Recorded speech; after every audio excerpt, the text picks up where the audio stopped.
Excuse me, உங்க செயினை கீழே விட்டு போறீங்க. தங்க வைக்கிறவனுக்கு ஆட்டு போட்டுடுவோம். ஆமாமா, கொடுங்க கொடுங்க. அது எடுத்து தரேன். என்னங்க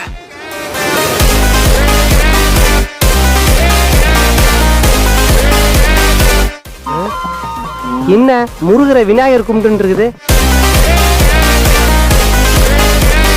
நான் எக்ஸாம்ல பாஸ் பண்ணுங்கிறதுக்காக ஸ்ரீராம ஜெயம்னு விடிய விடிய எழுதி கழுத்துல மாலையா இது ஆஞ்சநேயர் இல்லையா? அப்ப வருஷத்துக்கு வந்து முருகர் தான் போட்டுட்டு இருக்கியா? நான் ஆஞ்சநேயரை பார்த்தவருக்கு ஒண்ணு பதட்டப்படாது. வாய அப்படி வச்சுக்க, இத கழுத்துல போட்டுக்க. இதை விட பெரிய ஆஞ்சநேயர் சிலை இந்த கோவிலே கிடையாது.